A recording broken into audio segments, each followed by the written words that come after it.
Hello, beautiful friends. It is David Ault. Welcome to the gathering. I want you to imagine with me that there is a fence as far as the eye can see. It looks as though it separates two very distinct landscapes. Like on this side, let's say there's just garbage and crumbled rock and crabgrass and broken glass. And on this side, it looks as though there's this beautiful, verdant, green, lush, rolling hills. I mean, it seems pretty obvious, right, that this fence is a metaphor for a choice. It's a choice that each of us has made, has faced at one point in our lives or the other. Um, let's say for those who are in recovery programs, that was the choice. Sometimes they describe it as hitting rock bottom, where one decides to relinquish and surrender to some power, something greater than themselves, in order to welcome sobriety into their lives.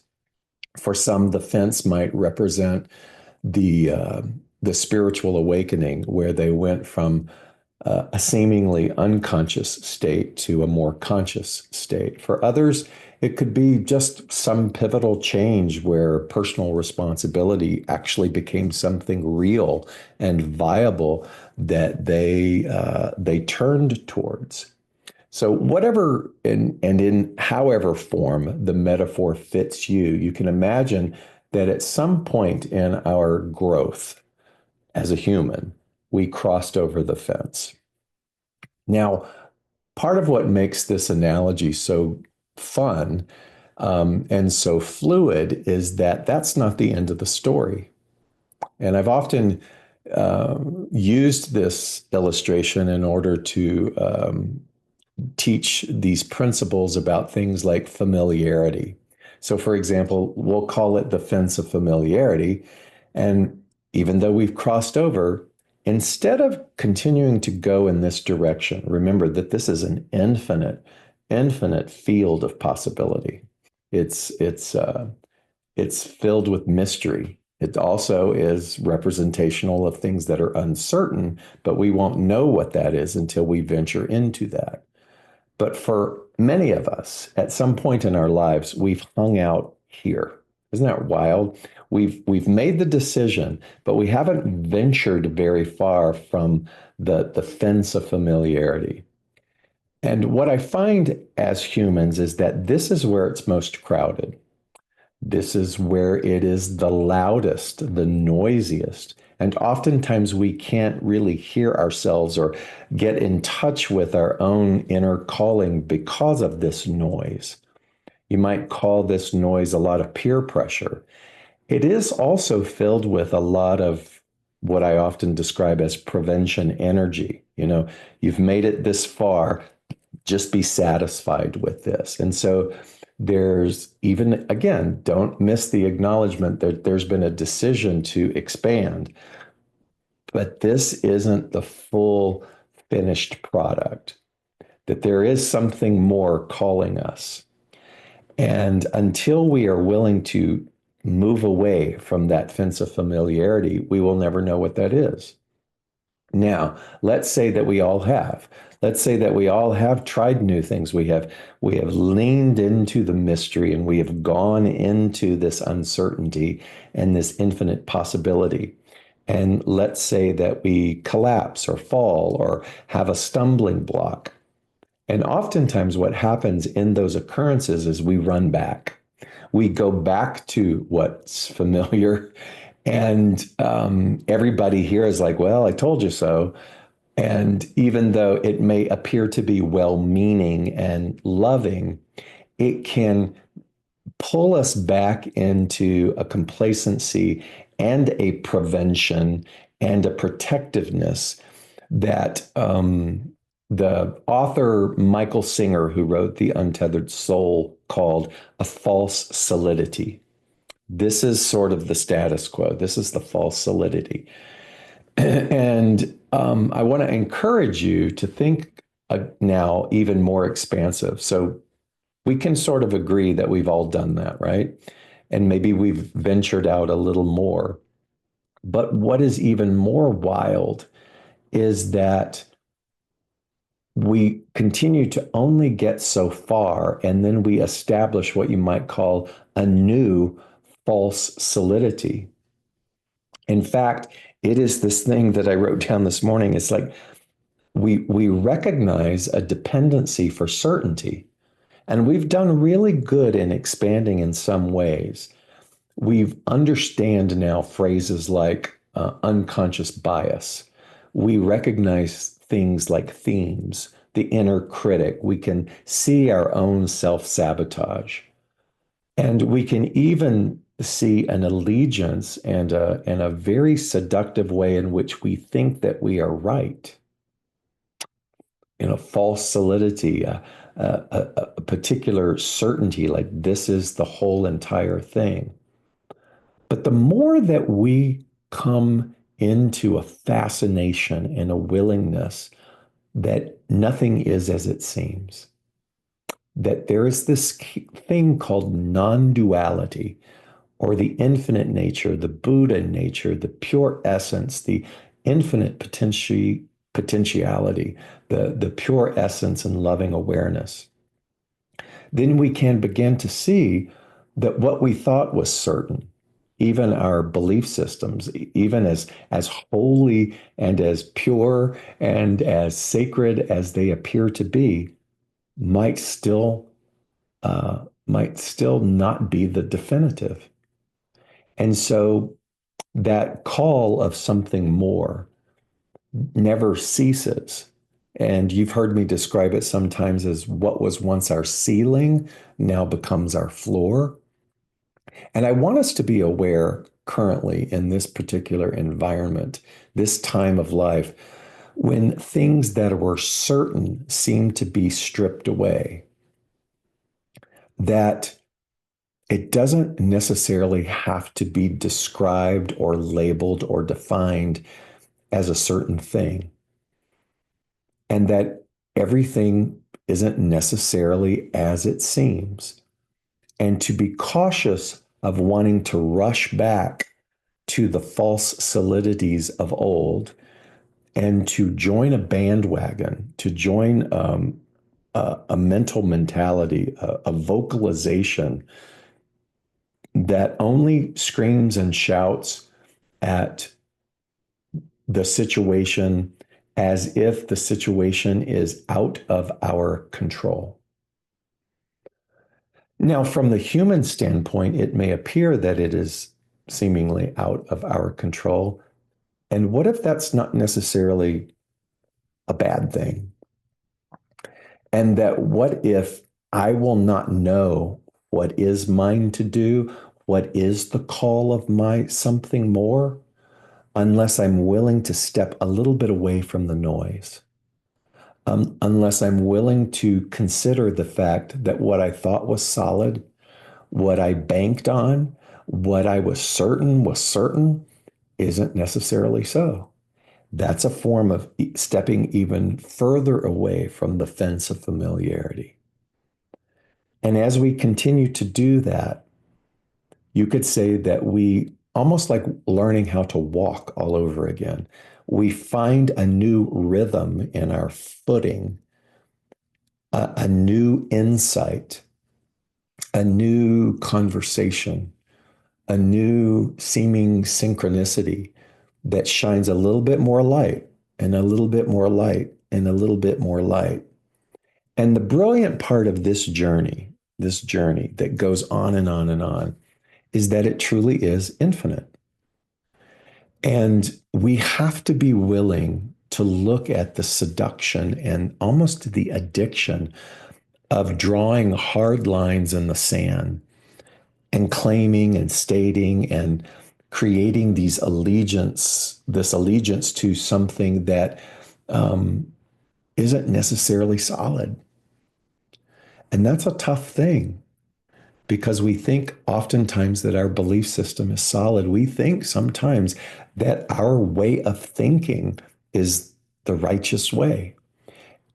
And obviously, when we look at inequality and injustice in the human realm, it is very easy to detect what is not compassionate and what is. I'm not talking about that.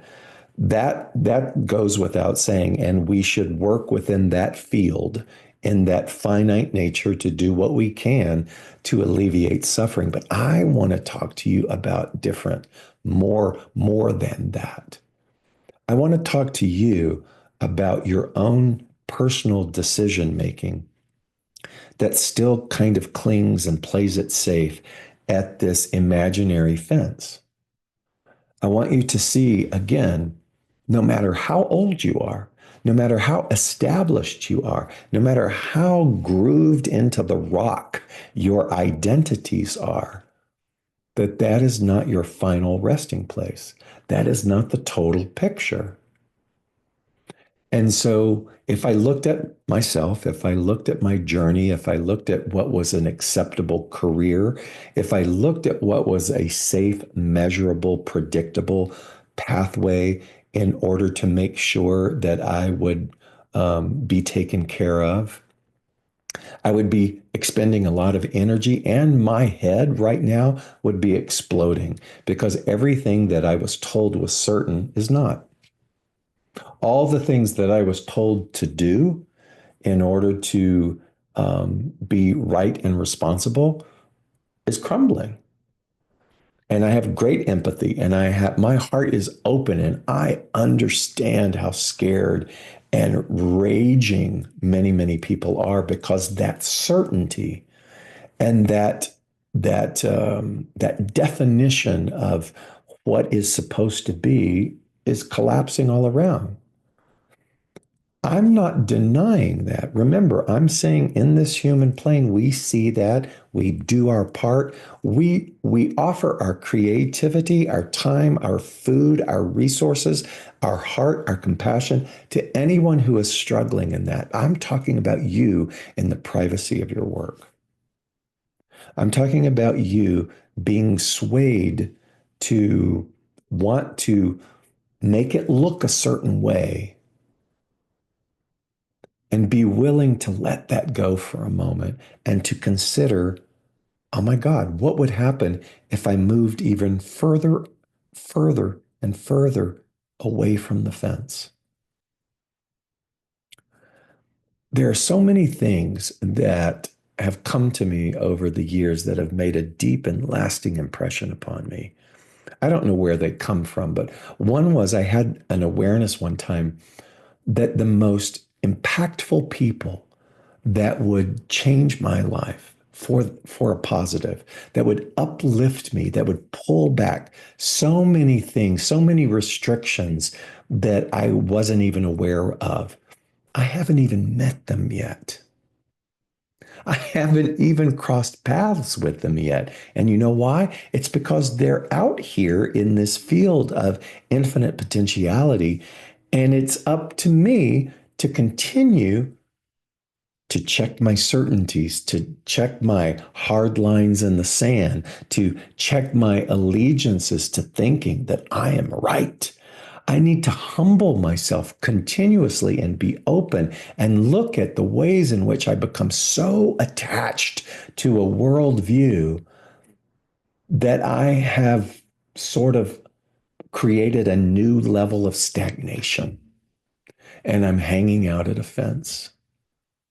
And I keep thinking, David, there are doorways. There is potentiality that out there that you haven't even come to yet. You haven't even crossed the threshold yet. And those opportunities are not based on age. They are not based on worth. They are not even based on accumulated credits of good. It's just the way in which the infinite and the expanded awareness comes and co-creates with us, but we must do our part. So everything that I just said requires you to listen in a sort of in a sort of polarity, meaning listen to the human condition, listen to it, empathize with it, Support what you can do to alleviate the suffering, but you have to, please, you have to train yourself to listen to the other part that says, keep going, keep going. Don't deny this. Don't shout back at this and establish a whole new arrogance and superiority that wants to blame. Don't do that. Nurture those who are here. And by nurturing, I don't mean go and mimic or mock or even model anything. Just hold them in love. And I was going to say but I'm going to say and don't neglect what is calling you. And so I want to recognize the fact that this is scary. And it's scary because maybe too few people around in our circle of influence are willing to do that. It's scary because our culture does not promote this. Our culture says preserve, protect everything that you can to believe in some false solidity. But you have to understand multidimensionality. When we say the only reality is this perfect pattern, this divine design, that cannot be contained in this model of the human experience. That's everything. You and I don't know everything. We have no comprehension of everything. We can't, not in this finite personality. But the joy in that is going, wow, if that's true, if I will never come to a finish line, then hey, how far can I move away from the fence? How far am I willing to dance in the uncertainty? And when I stumble and fall, which I will, and when there is an appearance of loss, which there will be, can I not immediately retract and react and run back, but pick myself up and take a breath and go, I'm available. I'm willing. And that's why that Zen proverb, when it says, fall down 7 times, stand up 8, obviously that number is just a fictitious number. It's just representational of keep standing up in the infinity of the opportunity. Keep standing up no matter how many times one falls. Keep standing up because as you stand up, you are able to see the continued horizon. Just stand up, please. Just keep standing up and keep moving into the mystery. And one must move in the mystery with this and only this. You ready? A heart of willingness. A willingness to believe in the principle, the one thing that is steadfast, to believe in the principle that everything comes from love, that everything is a part of a divine design, that everything is pure essence, that everything comes from that which is the enlightened, that everything is absorbed in the all, no matter what it looks like in its costume here in this plane. You don't have to fix it. You don't have to convince anybody. All you have to do is create space. Create space for others to be able to feel that, for others to be able to consider that. Just be willing and keep stepping away from the fence, from the familiarity.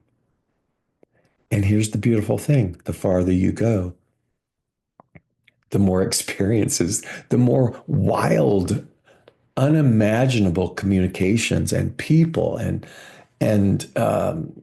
connections and awarenesses and beauty that continue to sprout like an eternal spring. That's your experience. That is what this holds for you.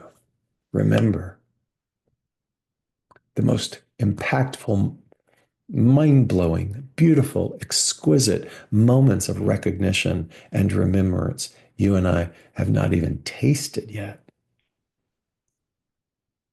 Just keep breathing. Keep breathing. Love those around you.